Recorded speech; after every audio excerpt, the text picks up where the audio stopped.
All right. Well, hey, thanks everybody for being here. It's really cool that we're here, on site in the flesh in New York City. One of our first customer events that we've done in the city since, I guess, formally like this since in the last couple of years.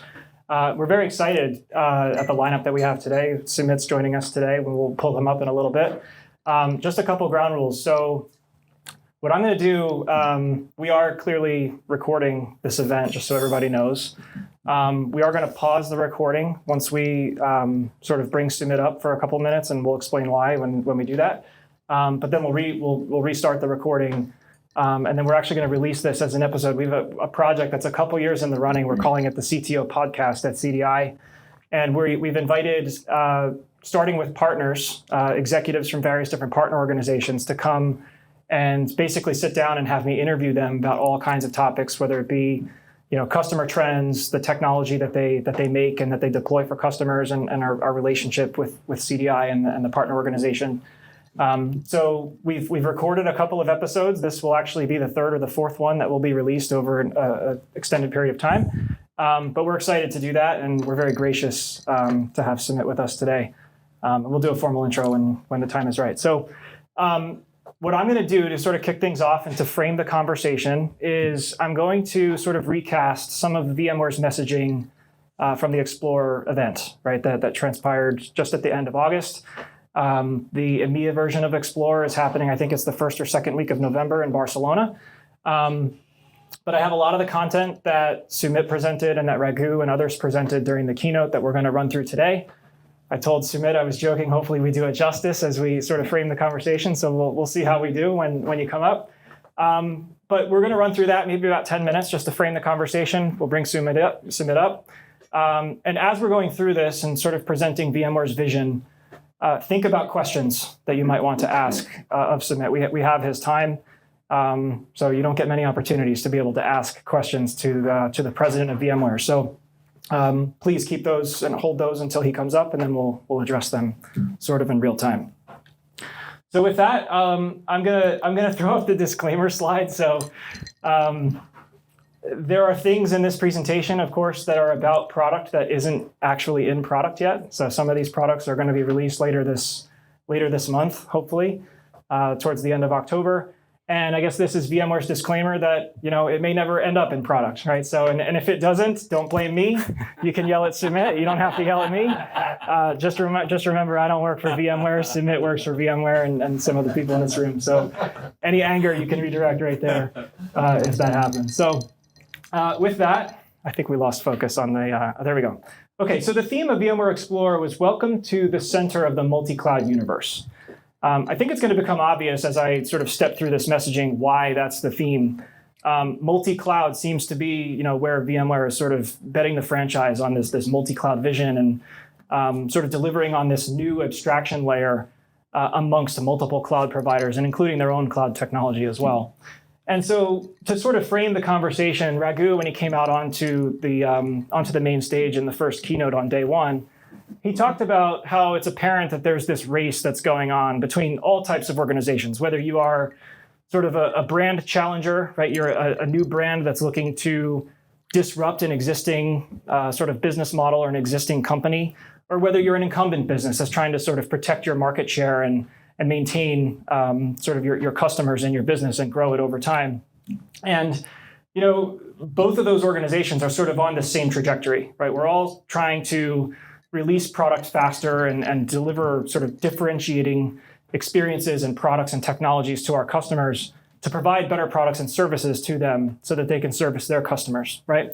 And what is also a common thread across all of these businesses that are on this sort of trajectory is that everybody has sort of embraced the idea of using cloud technology to deliver on that digital smart sort of vision, right?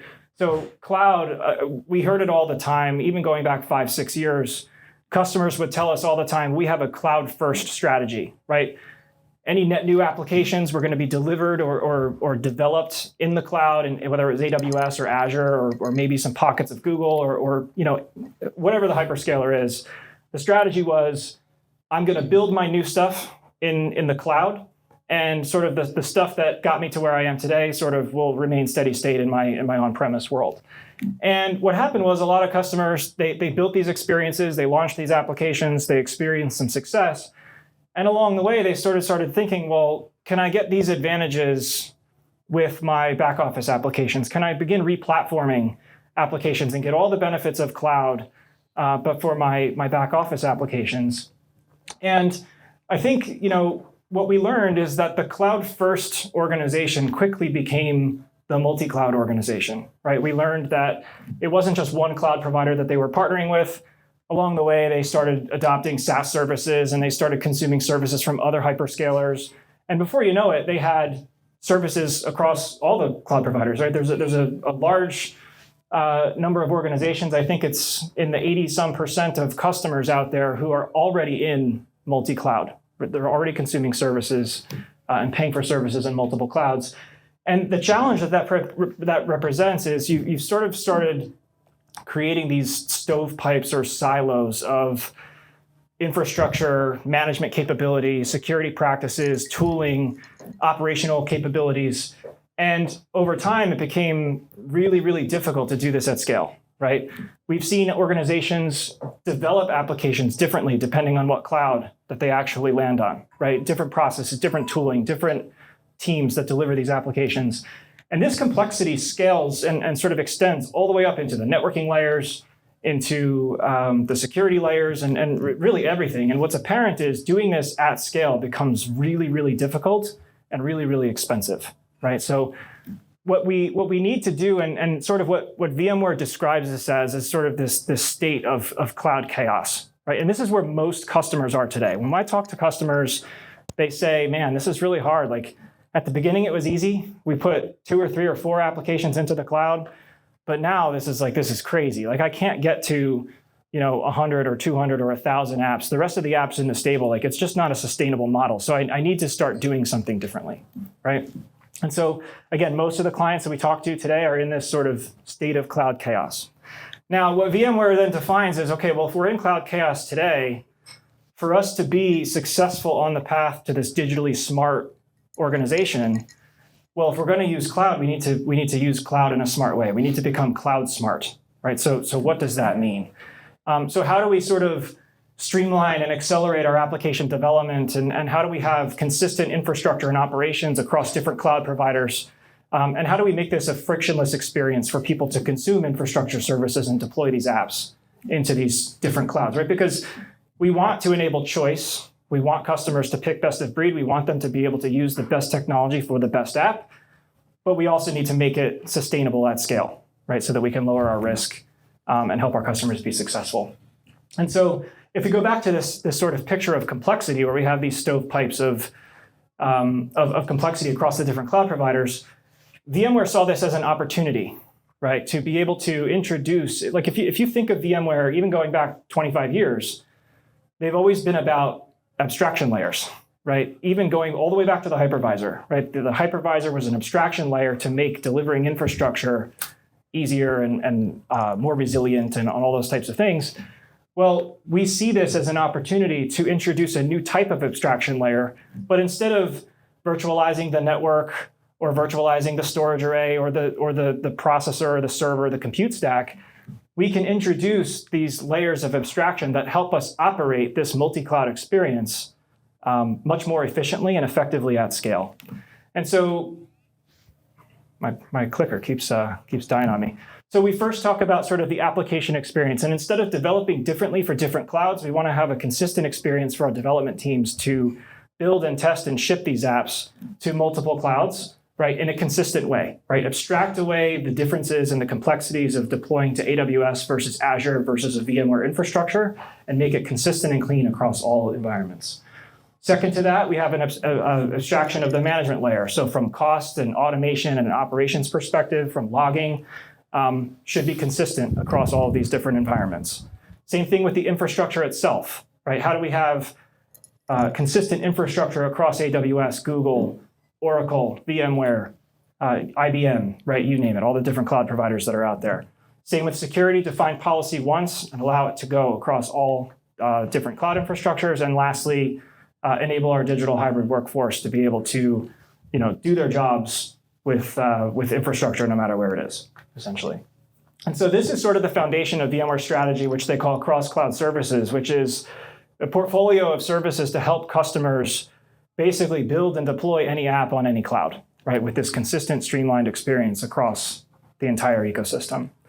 And so together, VMware products and with partner services, we can help customers build these applications, deploy these applications, accelerate their cloud journey, and do it in a responsible way that allows them to do this at significant scale going forward.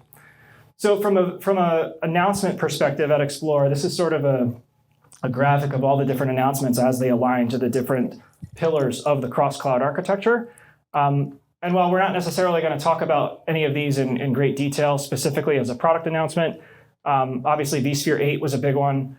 The ARIA portfolio, which we've got a couple questions for Sumit on that. We're going to talk about that, and really the Tanzu portfolio, which has been a huge investment area for CDI. We've had a lot of success with customers. A couple of you are in the room. We're gonna talk about these. We're gonna bring up Sumit. We're gonna ask some questions. I have enough questions, I think, to moderate through the entire time that we have left. But like I said, if you have questions that you want to ask, we will prioritize those, and I'll pause for customer questions as well. And I will also say, if you're interested in any of these specific product announcements across the entire portfolio, whether it's something that's in tech preview, like North Star or Project Watch or whatever it is, or something that's actually going to ship in product later this month, we have a whole team of solution architects and engineers that can help take deep dive meetings, either with VMware in partnership together, or potentially just with CDI, right? So we're here to get you the information that you need, and we're here to make you successful. So with that, I would love to introduce Sumit to come on up. We'll take a seat here, and actually we're going to go ahead and pause, I think, the recording. But Mr. Sumit Dhawan, he's the president of VMware.